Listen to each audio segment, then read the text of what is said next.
Welcome to the Grab a Hole podcast. I'm your host, Justin S., and I am back in the pool house. Damien is back on the patio, and we are back again for another episode. We are here to discuss Saturday night's main event predictions. We are here to discuss this week's wrestling, and it is hot as balls in this pool house already. It crushed 90 today. It crossed 90 degrees out here in this California weather, and I am sweating it out in here. You're out on the patio. Is it any better out on the patio for you? No, I'm loving it right now. I got the ceiling fan on and I got a little breeze behind me. It's blurred out, but the trees are moving just a little bit, so it feels good out here today. Good, good. Well, we are headed towards the upper mid-90s as the week goes on, so first little taste of summertime is already here. If you are Perfect listening, timing for Memorial Day weekend. that's right.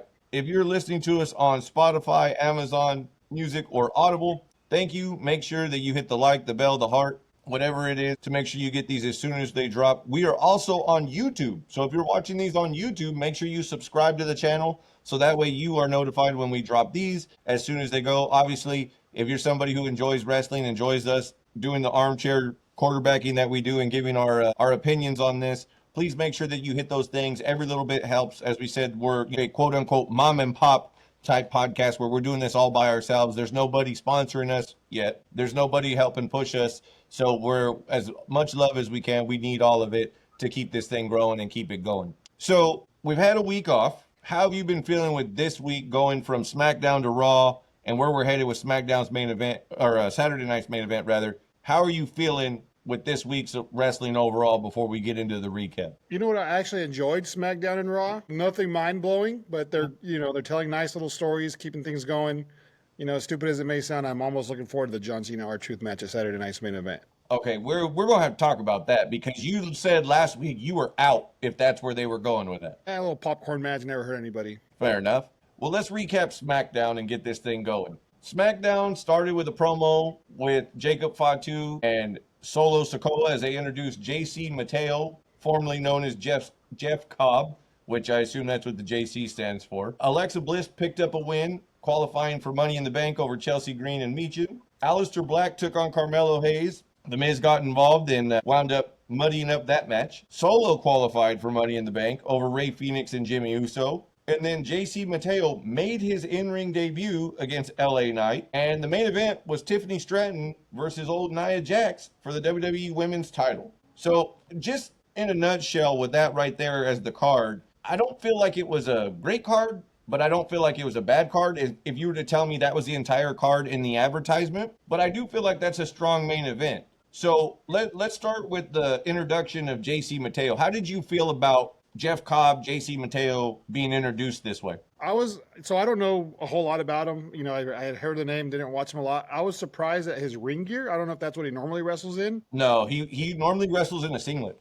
Okay, because he didn't look imposing. He looked, like he looked out of place, right? Right. I mean, like we talked about after the Backlash PLE that those guys are so much bigger than him. He almost looks a little awkward standing in the ring with them. So I feel like they need to figure out a way to dress him to make him look as big and imposing as some of those other guys, because it looked like almost he was a child next to those guys. I hate to say it. Speaking of that, from a card collector's perspective, every time somebody debuts, that now going forward, now that they have the licensing deal with Topps that they have, there's supposed to be a debut patch, kind of like your MLB debut patches, right? Same idea, but for WWE. He wore jeans on Friday night. It wasn't like they could cut that off of a singlet. I mean, they did it on a shirt with cross, but I feel like jeans is a tough one. And I didn't see the patch. Maybe I was blind, but Shirt on a shirt. maybe, but I didn't see it. And I feel like that's a tough thing if, that's something you're promoting. But to your point, that's not what he normally wears, and it didn't do him any favors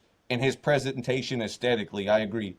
Yeah. How did you feel about his match with LA Knight? It was a good match. That's what I'm saying. I mean, it wasn't like anything that's going to blow you away, but I'm really just curious about this new Bloodline. I don't know what you're going to call it, 2.0, 3.0 story that they're telling. It almost feels like at War Games it was the Avengers, Infinity War, Endgame Right. or whatever. Right? It ended. Right? And then they continued on with the Marvel Universe, and this is what it feels like, where it almost feels like it's just not The same. up to par with it's not the same, but they're trying to move it along. and maybe they're moving it along until something major comes along somewhere down the road. So Right. I'm curious with it. I mean, they're telling a nice little story. I do like Fatu, obviously, that they're turning him face. Right. I mean, he's getting that kind of reaction. I mean, you kind of have to. And so I think that they brought JC Mateo in to team up with Solo so that Fatu has something to go up against. Right. With Alexa Bliss qualifying for Money in the Bank against Chelsea and Michin, out of those three, obviously, I feel like that's the right person that should have won the match. She's getting a bigger and bigger pop, it seems like, every time we see her. Is it confusing to just me as to why she was brought back as a surprise at the Rumble, then she disappears for Mania, and then she pops back up again, and she's getting these great reactions. So should we fear that she's going to disappear again after Money in the Bank?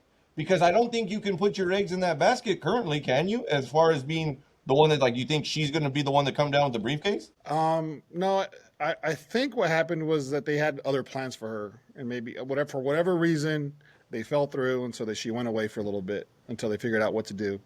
And now it just feels like they're going away from any potential, Wyatt Six involvement, and they're putting her into something with Charlotte, right? They kind of teased the backstage thing with Charlotte and just putting her into something like a normal type of feud rather than going supernatural with her. I think they need to go away from her being like that fiendish character and try to be a little more, I guess, normal. So I don't think she's going anywhere. I think that they reset. I think that they had plans. They fell through, so she went away until they figured out, okay, what are we going to do with you then?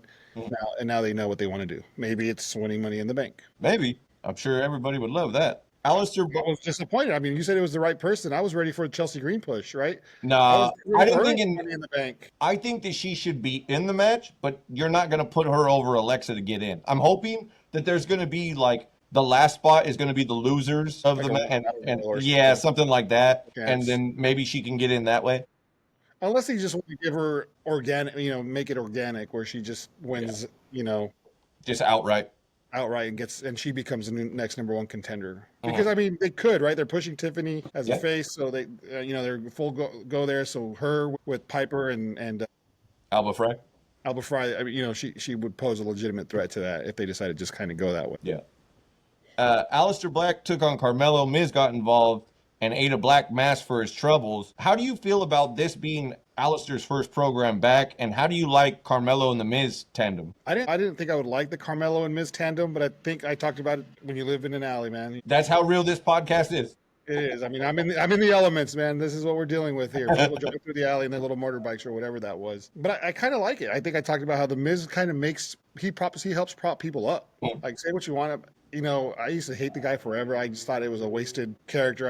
I was always annoyed when he was getting pushed. Right. Like, I was like, I don't even like this character. Like, it's not that he's doing a good job. It's just that it's not believable to me. Right. Like, at this point, like, I'm all in with the Miz. Whenever he's doing something, it feels more important. Like, he's won me over at least. I mean, obviously. So I like that combination, and I like that, they're using him to get Aleister Black over. I think it's a good reintroduction to WWE, and it's giving Carmelo and Aleister like a chance to work together, like two guys that can do a lot of good work together, and the Miz kind of help push that story through. So. That too, and I think that Carmelo's in the, I guess if you want to say, the developmental stage of the main roster, in the sense that like nobody's looking at him at this point to be the world champion right now. Nobody's looking at him to be the guy that's the U.S. champion right now. Everybody's looking at him going, listen, he's getting his reps in, and he's, as long as he keeps developing and doing good character work, which he obviously can get good character work and tips from the Miz on that, like the longevity of the Miz, what the Miz does with things that he's presented with, from heel to baby, from tag teams with truth to individual stuff. Like, you can't not give the Miz his flowers at this point and the respect that he deserves. So I think this is a good thing for Melo. Like you said, it's a good way to reintroduce Black, and I think people get caught up a lot. Tell me if you think this. I think a lot of people get caught up in the fact that, like, when somebody comes back, that the first thing they have to do is be pushed all the way to the top of the card and win a championship. And that's not true for everybody, because maybe some people aren't familiar with that guy. Maybe some people don't always know the previous work of that girl, whatever it is. So this is a good way to reintroduce him. Like you said, this is also a good way to get good work, because you know that Melo can work, and you know the Miz is going to add to this. So I think it's good for all parties involved. I like it too. I think we just got to understand that Aleister's Black character, it's not really like a guy that's trying to win championships. This guy, right? Right. Unless he changes his character up, or that's what his ultimate goals are. But I think his goals are to just come in and just like wreak havoc, right, and just kind of mess with people. And I mean, the Miz is a good guy to mess with like that. Right. Solo qualifying for Money in the Bank over Ray Phoenix and Jim Uso. Is that the right guy to go over in that match? No, I was looking forward to seeing Ray Phoenix in the All Monday right. Night Ladder match. So I'm Yeah. a little confused by that decision. Unless they're going back to it seems like they change it up every once in a while. Where one year they'll do all former world champions. Yeah. They'll do like small guys one year, or they'll do like just heavyweights, like big dudes one year. Right. Maybe that's the direction they're going in this year, or maybe they're just mixing it up. Who knows? I hope Ray gets in the match. I mean, I hope people get to see what he can do in a ladder match. I mean, people, if you're an AEW follower, you know about, the Escalera de la Muerte matches with them and the Bucks, Lucha Brothers and the Bucks. So, I mean, I feel like he's the right guy to put in there, but unless you're planning on, just kind of slow playing him into something that later leads to him and Penta, I feel like this is an ideal match that nobody feels like he has to win, but he can also show out in that match and have a good showing. So, I was confused by that. yeah, I agree. And I don't think it was a great way to beat Jimmy either. Like, I feel like if you're going to put him in the match, you want to make it look like he's got a chance to win. And I felt like this was pretty predictable with Solo at that point, especially how that led to, Jacob and JC Mateo on the outside, that it wound up being a thing that LA Knight gets involved in. That leads to the post-match craziness that got Mateo his debut match. So I felt like there was just, once those two were there, you knew something was there. It was kind of predictable in that way. Tiffy and Nia for the title, man, I tell you what, I've been a critic, sometimes harshly, of Nia Jax. And I'm not going to act like sometimes it ain't warranted when she swings a chair like Hulk Hogan in WCW in 1998. But whatever the chemistry is between her and Tiffany, I feel like they have a good thing. That when they get in the ring, you might have a misstep here or there, or if you're a fan that's looking for, mistakes, you could find them. But I don't think that when you look at these two, that you can't look back and go, this was a good rivalry. Like, even in the setup for Tiffy to win her first championship, like, I feel like this is going to be one of those things that you can always come back to these two in their career. And I liked the match overall. It was a really good TV main event. And I thought that, the involvement of Naomi and Jade Cargill was a little bit unnecessary for the way that this match was going, because it was good. But I also know that drop kick of the chair to her face split her open instantly, and that blood was a great look for, like, that's what you get for being the dum-dum that tries to cheat. To me, and I'm going to say this, and I think you're going to laugh about this because of who I'm about to bring up, this is a perfect motherfucking example of what they should have done with Cody at WrestleMania. She didn't bring the chair in, but she was willing to push it back into her face. That's what they should have done. That's how that should have went. See how good Tiffany looks after this? Well-deserved, great match, great finish. I felt like if you weren't going to put this match on like Saturday night's main event, or like put Tiffy at Money in the Bank defending her title, because most of the time they don't put one of the two titles in that PLE, I felt like this should have been the Friday to pull people into the PLE. Like, if you're like, that's what we're seeing? Well, I really like what they're doing, where it seems like they're spreading out these like title defenses where they're not all on a PLE, where you're just like tuning in and it's 5 title matches on a PLE. Right. Or 4, like, you know what, you're going to turn into a Friday Night SmackDown or a Monday Night Raw, and you're going to see a title defense. Do you feel like they have to be careful with that, though? Like, do you feel like they have to be careful that it will become too formulaic in the sense that, like, they're going to have to kind of shock some people and let some people win that you wouldn't expect if you're going to have those on regular, network television or cable television? I mean, I'm a big fan of that. I'm a big fan. No, so am I. But I'm just saying, like, is that a slope for them? Versus Hulk Hogan on a Monday night, like, that's stupid.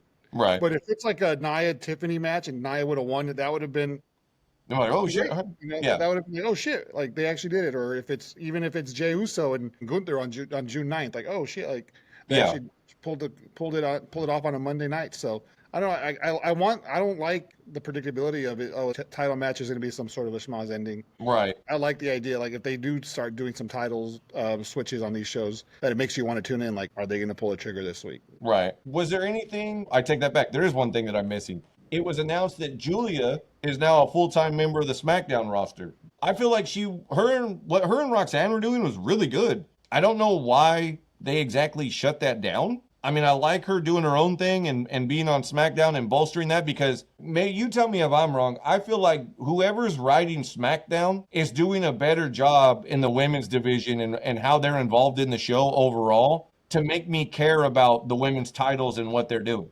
comparatively to Raw. And Julia can add to this. It doesn't just have to be Jade Naomi, Tiffy, Naya. Because when you're looking at those, and then obviously Bianca, who's dealing with the broken fingers, if you go outside of that group of people on SmackDown anyway, who's next? Candice LeRae, Michin, Julia can be bigger than that group. So I feel like she has the ability to be right in the mix in that upper echelon, and this is a good way if they build her up well and they get her to that spot. It could be a fun way to add to that women's division. Call me crazy, but I feel like Julia has this like aura about her when I see her on camera. I don't know a whole lot about her stuff outside of NXT, but ever since she's been in NXT, like, and now on the main roster, like, she feels important. She looks important. She looks like a big deal. When she walked out of Nick Aldis's office, I believe it was it Charlotte and who was standing outside the Nick Aldis's office when he introduced? It was Charlotte and what's her name? Alexa Bliss. They were standing out there, and she walked out, and she kind of just looked at him, and I was just like, yeah, like she's a big deal. Like, yeah, she's a big deal. Like, so I'm curious to see what they do.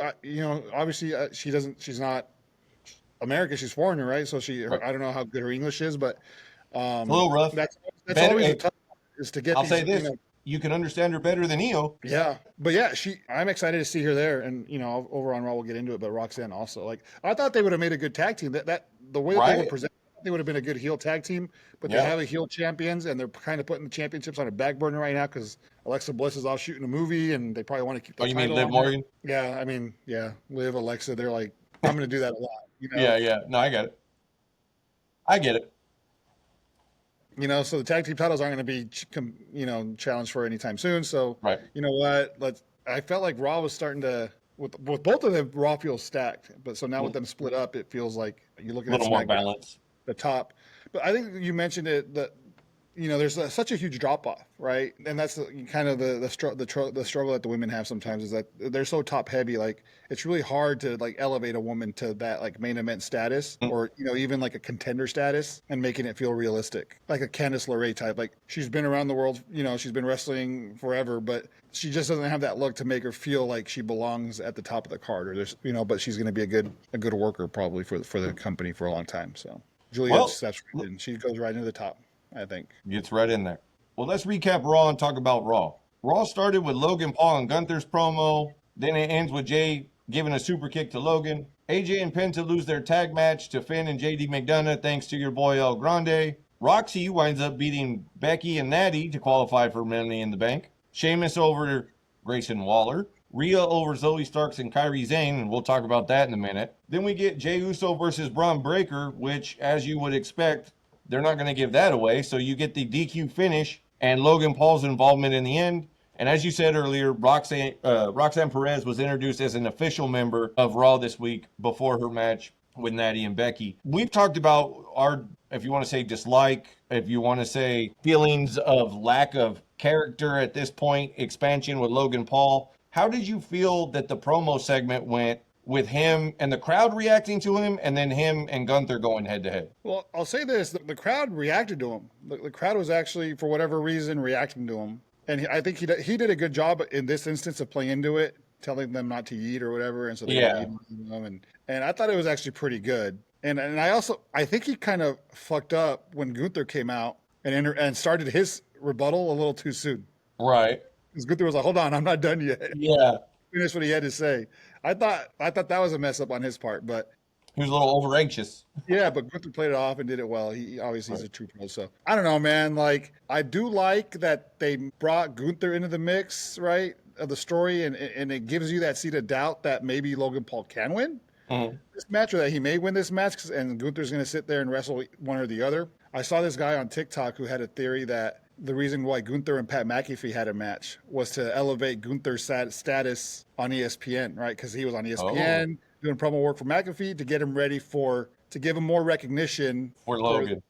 For Logan, and I'm like, oh, I hope not. I hope it's not Logan versus Gunther on June 8th on Monday Night Raw after Money in the Bank. Right. So we'll see. I mean, I really hope not, but at least they're making me think about it, and so that's a good thing. That if Logan does win, that they got something lined up for him with Gunther. If that's a real, it seemed like a legitimate theory, from a guy like us.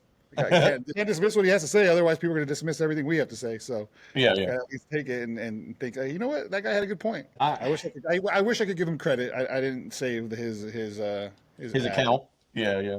I feel like for what they were doing, that he played with the crowd well, like you said, like the no, like the telling them not to eat and all that stuff. But I still feel like this is a mistake. Like to have him and be the first guy that Jay's coming off of WrestleMania. Gunther's in the background waiting. Like I feel like it would be more daunting if there was a real competitor contender that Jay had to face, knowing that that following Monday he's going right back into dealing with the guy that it took so much to get. Because then you feel like, dude, this guy's got to overcome this and then Gunther in 2 days, and then Well, Gunther's not for a couple weeks, right? He's not until the Monday after Money in the Bank. okay, so 2 more weeks. Sorry, Yeah. So they're gonna, so so they'll have to time to build to whatever I said match. 2 days, 2 weeks. Sorry, but even at that, like you're still looking at it like, man, he'd be coming out of the gate just taking all everybody's best shot, and he's also involved in this, segment of things with Sammy and Punk in the main event, which was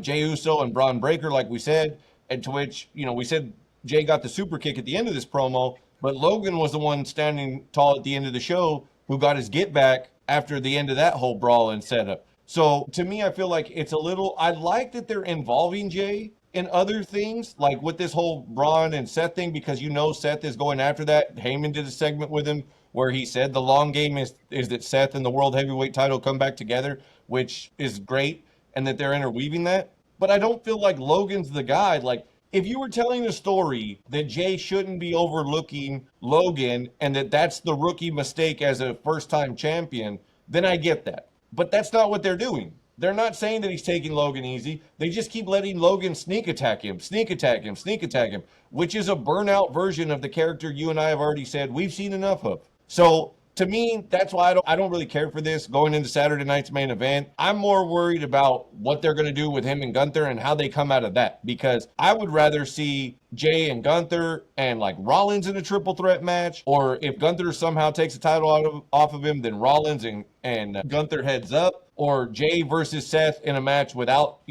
without the craziness, unless they do the fuck finish with Braun that does cost him the title. Like, I just feel like I like the fact that they're bringing Seth and Braun into this to keep their toe in the water, so to speak, with the world title. But I just don't think that Logan fits in any of this to make me go, man, Jay's got to overcome this. No, I'm looking at Saturday going, this motherfucker better win, or him getting the win was just for the WrestleMania moment. So Yeah. I'm not too upset about this match as long as it's just a way to get Jay a win and get him some eyeballs, and then he can move on to Gunther. They can have their rematch, tell that story for a couple weeks. But I don't think Jay's long for the world championship. yeah, I don't I think so. think Seth Rollins gets it way before SummerSlam. So I don't know the schedule coming up, but maybe. I mean, I don't know if whatever's after Money in the Bank, that next PLE, whatever. I feel like it's only a matter of time before, within the next 50 days, 45, 50 days, I think Seth Rollins is going to be your new World Heavyweight Champion. And I think he carries it into SummerSlam to do something with Punk or maybe with Sammy, right? And have a big match there. So if Jay comes out of WrestleMania and he defends a title against Rollins, right? He got to win there, right? He got to win against Rollins. He got to win in that Monday night. Okay, hold on. So I'll give you the schedule a little bit so you can kind of keep that in mind. So we have Money in the Bank on the 7th. Then we have Night of Champions in Saudi 3 weeks later. And then there's another Saturday night's main event. And then nothing until SummerSlam. Night of Champions seems like a good time for Seth Rollins to become the World Heavyweight Champion. So, I mean, it would make sense. That's where he first won it, wasn't it? When they crowned the winner? Is it? Yeah, is that where they? I'm pretty sure that's where he beat AJ for it, wasn't it? Yeah, wasn't it? Or wasn't that the semifinal? Yeah, no, it was there. They crowned him there, I think. I don't know. So, that seems like a good time for him to become the World Heavyweight Champion and carry that into SummerSlam. So if you do it then, and Jay has wins against Rollins, he has a win against Logan, a win against Gunther in a rematch, and he loses at Night of Champions, that's fair. I think that's a good reign, because I mean, let's be honest, it was for the WrestleMania moment. It was to put it on him, kind of like a lifetime achievement award. Right. They got Raw hasn't had the championship on the main storyline on the show in a long time. Yeah. So they're going to build a show around Seth and Braun and Paul. They need to put the championship on Seth, and that needs to be the main focus of the show. And so And it feels like it'll be like a Punk Seth match at SummerSlam, the blow off finally. You know that Seth is going to win because he's not going Right. to lose a championship a month later. That's fair. That's fair. Um, unless it's a triple threat with Jay, and we don't know if it's going to be Punk or Seth taking it off of Jay. Yeah, right. How do you feel about Penta taking another pinfall and then what they're doing to further this story with El Grande and him? I felt like this tag match was going well. I like the team of him and AJ as something fun to do, not as a permanent thing, but just something fun to do. And I feel like I understand why they did it, like with El Grande, but like, did it have to be so like blatant like that? And like, when are you going to get to the point with him doing that to him, like to where you get the actual match? Like I Yeah, kind of no, feel like this it's understandable what they're trying to tell, but they either got to do something different because they're doing the same, or they need to get to a point where you know where the end's coming and get to it. yeah, I don't know when the end is for Penta and Grande. I mean, Money in the Bank. Worlds collide. I would love to see both of them in Money in the Bank and them maybe cost each other and then they have their blow off after that. Yeah, Seems like that feels like it's going to be a Monday night blow off, right? Doesn't it? yeah, a Or little bit. maybe the next Saturday night's main event, something like that. It's not going to be at Night of Champions. So it was a fun match. It was a good. The idea of AJ Styles and Penta together was like really cool. Like a different tag team. Like let's see them do some things for a few weeks. Right. Like that was really cool. I like Finn getting the win. I don't mind him taking the pin. It's in a tag team match with an interference. It's fine. I don't read into that too much because eventually he's gonna come out on top. So I thought it was a fun match. I'm ready to see where they're going with this. Right? Like let's move it along and let's get to the Penta versus El Grande match and Right. start having them do some stuff head to head or face to face. Do you think that they feel like if they drag this a little bit longer or walk this out a little bit longer, that the pop will be even bigger when you do the rip off the mask moment? I That mean, that's the idea?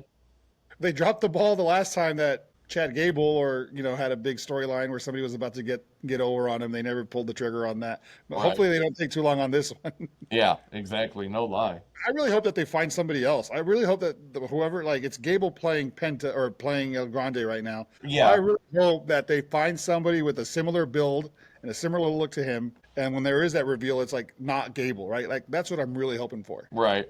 So we'll see how they pull that off. But Fair enough.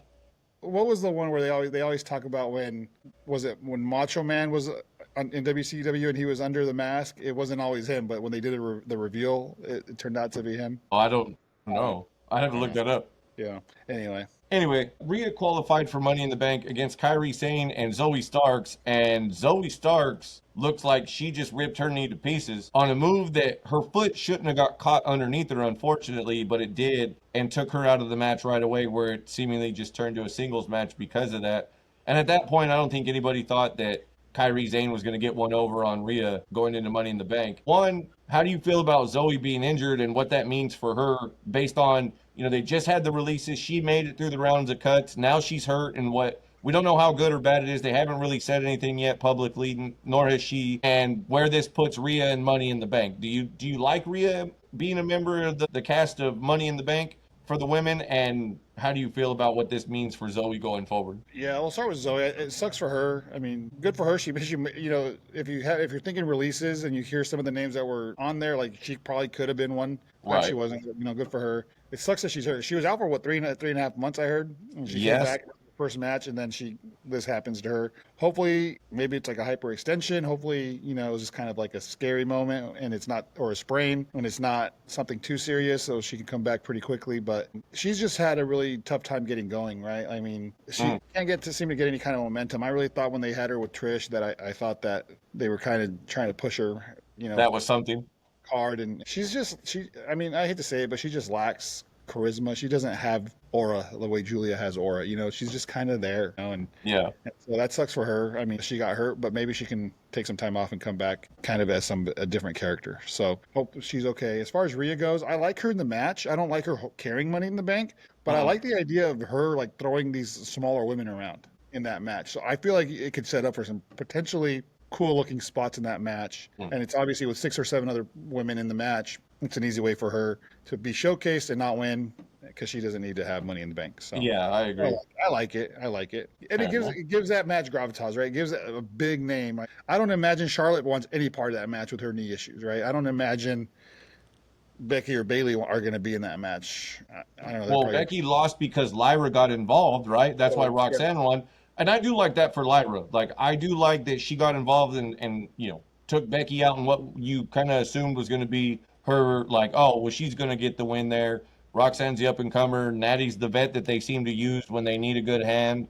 Natty's getting the Dolph Ziggler treatment. And so you figure Becky's probably that person. I'm glad that Roxanne is getting that move to the ladder match, and I think that it was good for Lyra in that story that they didn't just, oh, well, Becky turned after WrestleMania, and then now she, this Lyra thing was an okay match. It was good till the finish, and now it's over. Like, she's moved on. She's above that. And it's like, no, Lyra beat her, and you went after her, so now she's not just going to let that lie just because you fucking jumped her after you beat her. Now she's going to get her get back, and she got it on Monday, and it was a good way to continue this story. And I think that Lyra does need to go over on her. I don't think Becky needs the Intercontinental title. I don't think that it's going to hurt her to lose again to Lyra. And you can cap this off with 2 good PLE matches and let Lyra keep moving. So, yeah, I mean, you can see a situation where Lyra wins clean with some sort of outside interference or distraction, right? Without actually, Bailey's music can hit. And Lyra she needs to hit her finisher and pin her 1, 2, 3, not some sort of a roll up or pinning combination. Yeah, no, I agree. And that's okay. But yeah, I like that she came out. I like that there's edge. I like that there's gonna be a little bit more depth to this. Like now it's Lyra coming for hers. So right. That was all good. That was good all the way around. I like that Roxanne is in the match. I'm a big fan of hers too. I mean, I think that she'd be perfect with the Money in the Bank briefcase. I don't know, but she'd be perfect with it to carry it around. I think she'd be good with it. We'll see how that changes. It would be fast. It would be fast, but why not? Yeah, no, we'll see. We'll see how that changes when they add more people to this match, if your mind changes as it goes. Do you have an idea? I haven't really thought No, about I it. don't.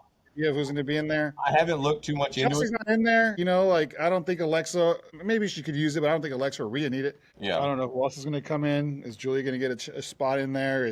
I don't know, Raquel? To me, there's got to be somebody that's going to fuck with Rhea. That could potentially cost Rhea. Or is it going to be Roxy? Because she's kind of associated with the Judgment Day now, so she's that could be the way that she proves herself. I don't think she needs to be in there. I do like the idea of Dom going from Rhea to Liv to her. How did you feel about that? That like the introduction of her to the Judgment Day, and then like Finn being like, "Oh no, she's not a member. Like she's just here to help. We need friends." And then like give Gifty the nuggets, and then there's something to do. Yeah. It's funny. Carlito gets his apples. Right. Hey, I tell you what, we've said this before. Not that Raquel is a bad person or anything. Like that smile is very pretty, but she doesn't come off as a badass in a lot of these instances with the Judgment Day. But her knocking the apple out of Carlito's hand was great. And then I don't know if you noticed, but on Instagram after Raw went off, she reposted WWE or whoever it was that picture of Dom with the nuggets, and it said cheap ass nuggets from a cheap ass hoe or something like that. Like, so it was good. Like I was like, that's the kind of heel you need to be like that if you're gonna do it that way. You know what? She has to turn into some sort of a smart ass type heel because she's not a badass. Like just because she's big, she doesn't hurt. I'm telling you, like she just has a nice smile that like she just looks like a nice person. Like it's really hard to buy her as a badass. Like right. So she needs to start playing a little bit more. I think she needs to start doing a little more comedy. Maybe her and Carlito will start doing that. She'll be that, kind of that. Do you think they could have the Beth Phoenix Santino Marella dynamic? I mean, yeah, Carlito can do this. I mean, he's jacked. He's not Santino. You know what I mean? Like he's fucking jacked. But he's playing the part. He doesn't get like he's afraid of her. So if he's committed to that, I think that works. I think so too. I like it. Right on. Well, let's get to our predictions for Saturday night's main event. So far, there's 4 matches listed in no particular order. We got Cena versus Truth, Drew versus Priest in the cage, Punk and Sammy versus Rollins and Braun, and then the world title match of Jay versus Logan. So let's start with Cena and Truth. 4 matches, right? This is a 2-hour show. Yeah. So it's going to be 4 matches. I don't see anything. I don't see it, being more than that. Let's start with Cena and Truth. Last week you said if they are the match that's on Saturday night's main event, count you out. I really like the card, though. I like 2 of the matches. I really like 2 of the matches. I like the cage match and I like the tag team match. So I'm really looking forward to those because I think it's going to be ugly. That cage match is going to be ugly. I think that something's going to happen in that tag team match that's going to be kind of like mind-blowing and really kind of shift what they're doing on Raw. And so I'm like, all right, Cena Truth, I really feel like this isn't just a throwaway match. I was thinking about this. They can't just say, it's not just Cena saying, I want to have a match with Truth one more time. Like they're downplaying it, like it's just a match, whatever. I feel like there's going to be a return coming. I don't know who. I don't know if it's time for Cody yet, but I feel like somebody, or maybe it's not a return, but somebody's going to get involved up Cena's next match. So I'm eagerly like waiting to see what they do to, coming out of this match to set So the do you next. got Cena or Truth? I'm going to say Cena wins. Okay. I say it's one of those situations where he decides to just pour it on at the end. He's just destroying him, killing, Just beating keep him it- up, just maybe keep bloodying going. him, and somebody comes out for the rescue. Let me ask you something Kind of like what I'm going to say. before we finalize this pick. Could it be, to your point about like somebody returning, whether it's Cody or whoever, or somebody getting involved? Do you think it's entirely possible that because this is a non-title match, that whoever it is winds up getting in the moment to where like he's, to your point about being overly cocky, he's giving him the beat down, and then whoever it is gets involved and then pulls Truth over on top of him. It's a non-title match. I wasn't aware it was a non-title match. I just assumed the title would be on the line. No, it's a A non-title non-title match. match is a good way for that to happen, for Truth to get a win here. Yeah. I like your booking. I like your booking. Was it enough to change it?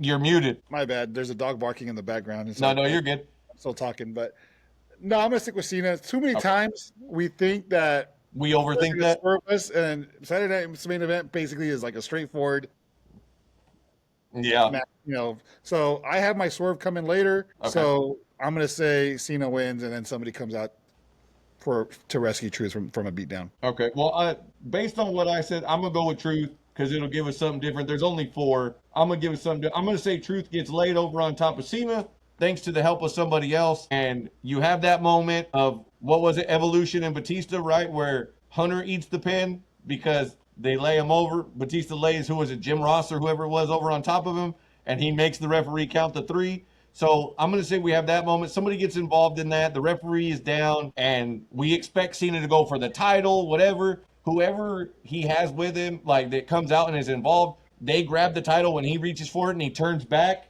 realizes whoever it is, and that's where you wind up seeing that moment while Truth is laying down. Bam, there's your moment, and you wind up having Truth laid over for the 1, 2, 3 in the non-title match. So I got Truth.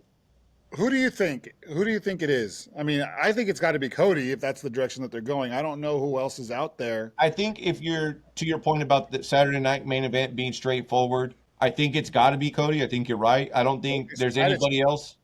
What's that? I think Saudi Arabia would love a John Cena Cody Rhodes match. I don't think that's happening there though. Like I think they're gonna you said this that later on. let me ask you this, and the way that you brought this up in the booking status of Cody. You said Cody's got to be the guy storyline wise that quote unquote saves professional wrestling, right? So he's got to be the guy at the end of this whole deal somewhere that changes his whole game and beats him. Does it make sense to you to get Cody another loss to Cena along the way to kind of go, well, he couldn't do it again. Like he didn't get the win again. Does that make that build any stronger to get that moment, that crescendo moment of beating him? Or would you say he can come back here, but they can't have the match yet, and that's got to be farther down the road? Yeah, because I feel like if he does come back, that's to set up the next match. But my booking of him saving wrestling wouldn't happen until December. November, December, yeah. That's too long. I don't think they're willing to let Cody sit out that long. Yeah. So maybe there's a series of matches here that they have, and they start telling the story now that he's, What about this?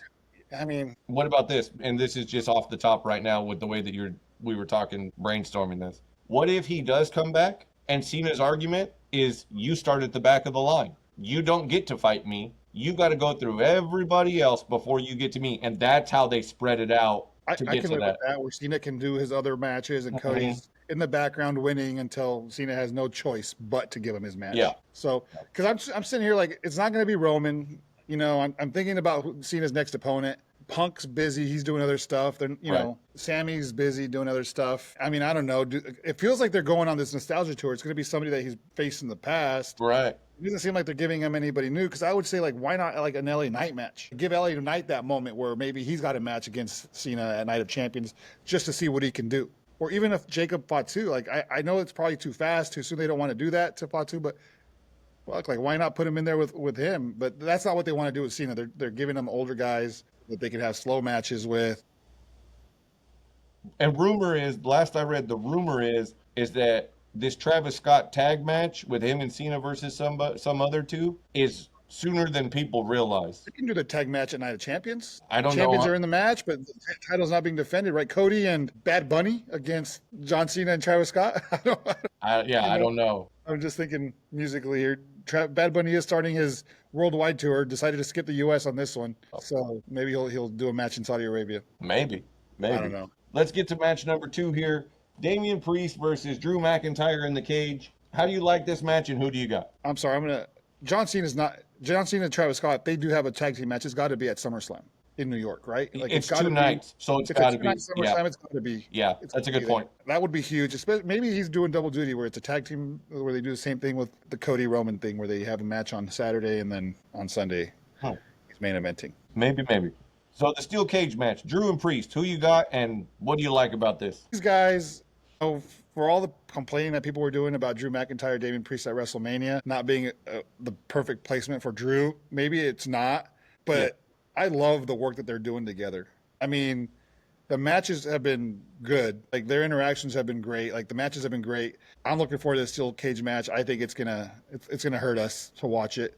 Yeah, gonna be brutal. I think Drew's got to go over here. Where is Saturday night's main event? Well, Tampa, Florida. So it's not like it's anybody's. I mean, they're both.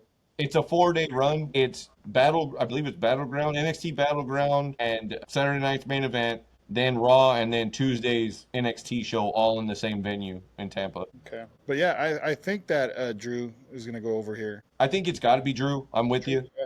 I don't see a way to keep this going if Priest win. Like, for Priest to win, what other direction do you go? Are they going to do another match between them? I mean, they had a great match at WrestleMania. I thought that was the end of it. I'm surprised they're doing it again, but hey, I'm here for it. You did the street fight. You did the cage match. I mean, what could you possibly do in the third match that would make sense? I mean, it's not like you're going to do Hell in a Cell for these two. Drew was in the last one. It's so similar to a cage match, right? It doesn't make sense to me. You know what I would love? I would love for the old blue cage to be used. For that old school feeling. We'll see. I would love. I don't know why. I love that cage, but they say that fans don't like. People don't love that cage because it has big old gaps in it. Like that's part of the problem. Maybe it's just because that's what I grew up, as a little kid. Yeah. Cage matches I saw. And it's coming I just really loved the Owen Hart Bret Hart SummerSlam finish. Oh yeah. Where Owen Hart got caught in the cage and was leaning backwards and Bret Hart won. So I really love that match. Right. I would love to see it for this one time. What if they do a modern cage, but they paint it blue? Okay, well, let's do that. But I like the idea, like you said, it's a shorter cage. Think about how tall these guys are, how huge they'll look inside the cage if they just did it that way. Right. So. You have to be careful. There's a fine line between a short cage match and where you start getting into, is this bad enough to be a Punjabi prison match? You know what I mean? You have to be careful. But Drew, I think it's a physical, brutal match. Drew ends up pinning him in the middle of the ring. Agreed. The tag match of Sammy and Punk versus Rollins and Braun Breaker. I feel like Seth and Braun have to win this match. They can't form this new, unit and face of Raw, and that's the direction they're going with Paul Heyman and have them lose. So the question is how do they win? That's really the only question that I have. So I'm going to go Seth and Braun. Fairly confident that's the direction you're going, but I want to hear. I don't know how they do it, but other than introducing their third member. The only way they lose is if Roman makes a run in. That's it. That'd be the only way you lose because he's trying to get his get back off of what happened, or maybe he goes after Heyman takes off running because he's scared, and they run to see what's going on, what the hell, and they get distracted, and that's how it is. But if it's not that, they got to go over, and it's exactly what you said. You put this group together.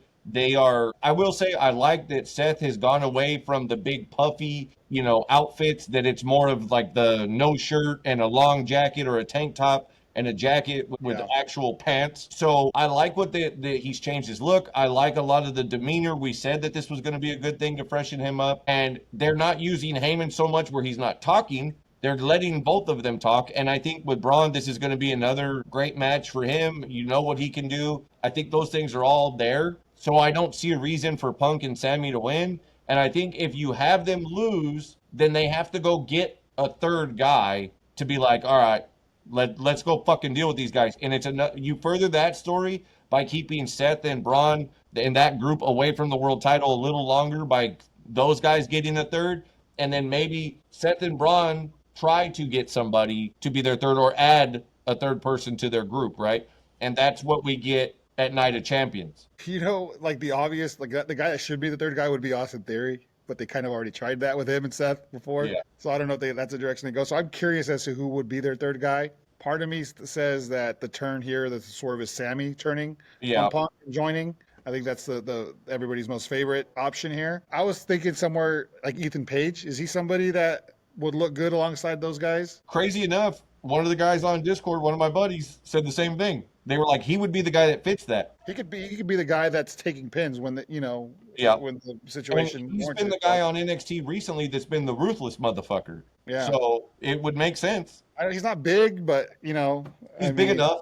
Him and Braun, I mean, right? Because you always have these factions where you have Right. your leader, and then the other two guys are like the tag team, right? Him and He Braun, looks as a tag team? like the way he walks around in everyday clothes, he walks around in a suit with his glasses. Like it's very fitting of that group. And he's not going to tower over either Braun or Seth. Yeah, he's not going to overshadow either one of them. Overshadow one. So I think, and he could wear, like you said, I don't know. I feel like he'd be good. I haven't really thought about anybody else that would, like Joe Hendry. I thought maybe his TNA run's coming to an end and he joins the main roster or whatever, but he's too much of a face. Yeah, of a face to join. So I don't know, man. I would love for them to just go get like Dolph Ziggler and bring him back. Nick Nemeth? Like, well, yeah, I guess. Or Matt Cardona. I don't think I don't think so either.